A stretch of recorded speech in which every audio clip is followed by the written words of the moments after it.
છે તો બહુ ખમતીધર. આપણે ધારીએ એટલું અહીંયાથી મેળવી શકીએ.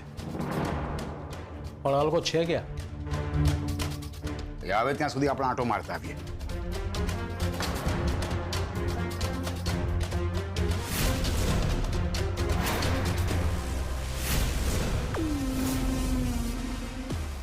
તમે અને અહીંયા કેમ સરગમબેન, અમને જોઈને ખુશી ના થઈ? પણ ક્યાંથી ખુશી થાય? હવે આપણા સંબંધ સારા નથી રહ્યા. સંબંધ અને તમારી સાથે એ આ જન્મમાં તો શક્ય નથી. આવું વાક્ય સરગમબેન ના બોલવું જોઈએ. જીવન બહુ લાંબુ છે અને સમય ક્યારે પણ બદલાઈ શકે છે. પણ તમે ચિંતા ના કરો, હવે બધું ઠીક થઈ જશે. તમે જ મને 2 દિવસનો સમય આપ્યો હતો અને મારા માટે સમય બહુ કિંમતી છે. દરેકે દરેક પળ મારા માટે કિંમતી છે.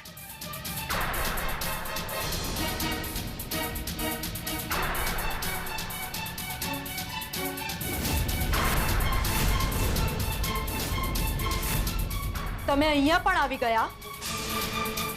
તમે અહીંયા શું કામ આવ્યા છો? પહેલા પાણીનું તો પૂછો. એટલું નથી શીખ્યા?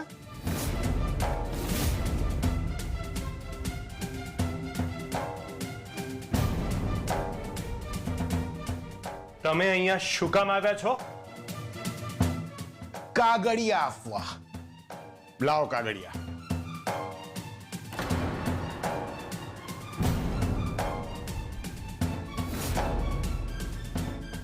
આ તમારા કાગળિયા.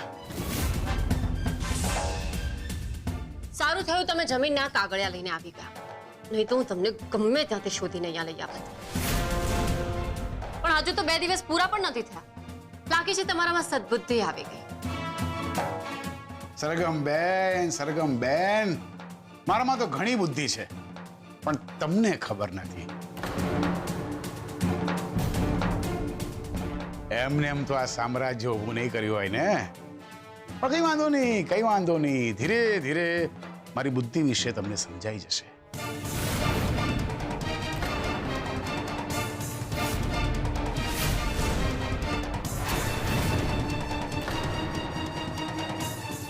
આ શું છે? એ જ હમણાં તમે જે કહ્યું ને, એ બુદ્ધિ.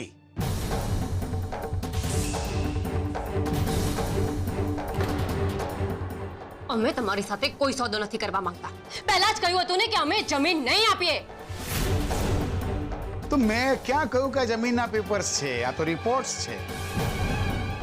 જોયું ને તમે? એ તો મને પણ દેખાય છે. બસ, તો આ જ છે એ કાગળિયા. એમાં લખ્યું છે કે આ છોકરીના પેટમાં તમારું બાળક છે. હા તો શું? આ તો કેટલી મોટી વાત છે ને કહો છો શું? વગર લગ્નએ તમારું બાળક આ છોકરીના પેટમાં છે. આના પેટમાં બાળક ભલે છે, પણ જેનેટિકલી અમારું બાળક છે. આને સરોગસી કહેવાય. એ જે કહેવાય એ, પણ અમારા ગામડાના લોકોની ભાષામાં કુંવારી છોકરીના પેટમાં રહેલું બીજાનું બાળક કહેવાય. ગેરકાયદેસર થયેલા લગ્ન ને એમાંય પાછું બાળક.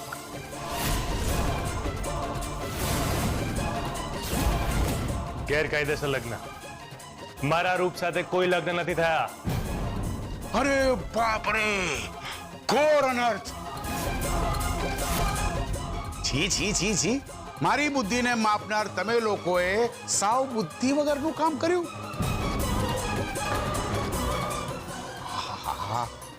ભગવાન. આ શું બોલે છે તું? જે તે કર્યું ને એ બોલું છું હું. એ રૂપ વિચાર્યું હતું કે નહીં આ બધું કરતા પહેલા? આ લોકો જેટલા ગુનેગાર છે ને એટલી તું પણ છે. ચલા, એ વખતે આ લોકોએ તને ઉકસાવીને તે વિચાર્યું નહીં, પણ હવે વિચારી લે. હજી બાળક જન્મ્યું નથી.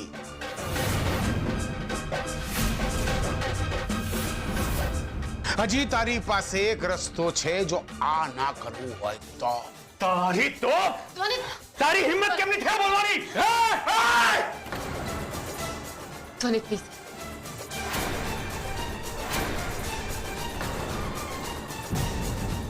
આ ઘર જોતા તો મને બહુ સજ્જન લાગતા હતા, પણ તમારું વર્તન તમને નીચા પાડી દે છે. આ છોકરીની ગરીબીનો ફાયદો ઉપાડીને એના પેટમાં તમારું બાળક રાખવા માટે તૈયાર થઈ ગયા. ધ્વનિ પ્લીઝ, એક મિનિટ. તમારે જોઈએ છે શું એ કોને?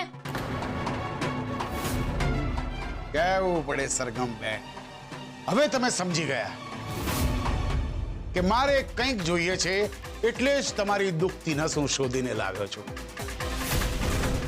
તમારે જમીન પચાવી પાડવી છે, હે ને? અરે અરે અરે અરે, જમીન તો મારી જ છે ને મારી જ રહેશે, એ અલગ વાત છે. પણ હવે મારે બીજું પણ કંઈક જોઈએ છે.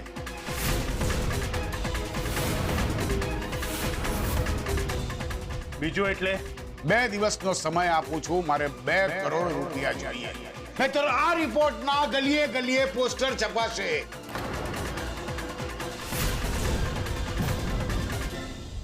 મોટી બાનો એક વિડિયો તો આવી જ ગયો છે, હવે બીજો વિડિયો તમારો આવશે.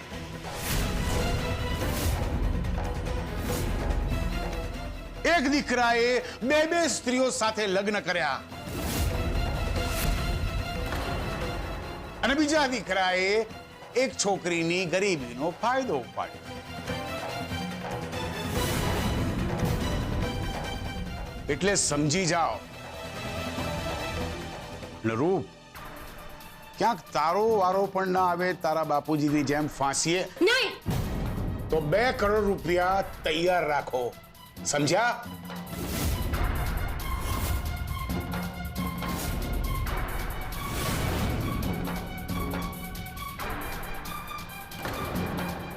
અરે આશીર્વાદ આપતો હતો, તને શું લાગ્યું? રૂપ બેટા, તું 2 જીવાતી છે, ધ્યાન રાખજે તારું.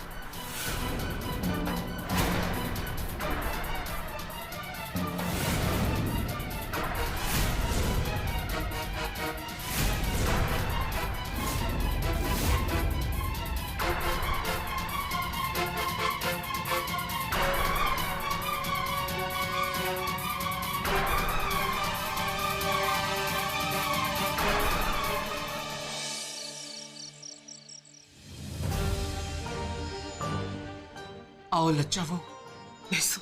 મોટી બા, તમે શું કર્યું? મોટી બા, તમે મારા જીવનના આધારને ઘરની બહાર કાઢી મૂક્યા. મોટી બા, ગમે તેવી પરિસ્થિતિ હશે, હું આ ઘર છોડીને ક્યારેય નથી ગઈ, કે ક્યારે મેં વાત સુદ્ધા નથી કરી કે હું આ ઘર છોડી દઈશ. પણ આજે મને એવું લાગે છે મોટી બા, આજે મને એવું થાય છે કે મારે આ ઘરમાંથી જતું રહેવું છે. આ ઘરમાં હવે કોઈ મારું નથી રહ્યું. એવું નથી લજ્જાવો, હું છું તમારા માટે. મોટી બા, અત્યાર સુધી મને પણ એવું જ લાગતું હતું કે આ બધું જ મારું છે. આ ઘર, આ પરિવાર, અહીંના લોકો અને તમે. પણ એક સેકન્ડમાં બધું જ પારકું થઈ ગયું મોટી બા. બધું જ વેર વિખેર થઈ ગયું. મોટી બા, હવે તમે પણ મને પારકા લાગી રહ્યા છો, કારણ કે તમે મારી તરફેણમાં તો ન્યાય ના જ લીધો ને મોટી બા. તમે આવું કઈ રીતે કરી શકો મોટી બા? કઈ રીતે કરી શકો? લચ્ચાવો, તમારી વાત ખોટી નથી, પણ લચ્ચાવો, મારો ન્યાય પણ સાચો છે. ઘણીવાર બહુ બધી તકલીફો હોય તો આપણે સત્યને નથી જોઈ શકતા. તમે તમારા દીકરાને આવી સજા કઈ રીતે કરી શકો મોટી બા? તમે આટલા કઠોર કઈ રીતે બની શકો મોટી બા? મેં મારી જિંદગીના આટલા વર્ષો આ ઘરને આપી દીધા, છતાંય તમે નિર્ણય મારી વિરુદ્ધમાં જ લીધો ને. લચ્ચાવો, ભગવાન જેવા ભગવાનને પણ પોતાના પાપોની સજા ભોગવવી પડતી હોય છે. આ વાત મેં પોખરાજને કરી હતી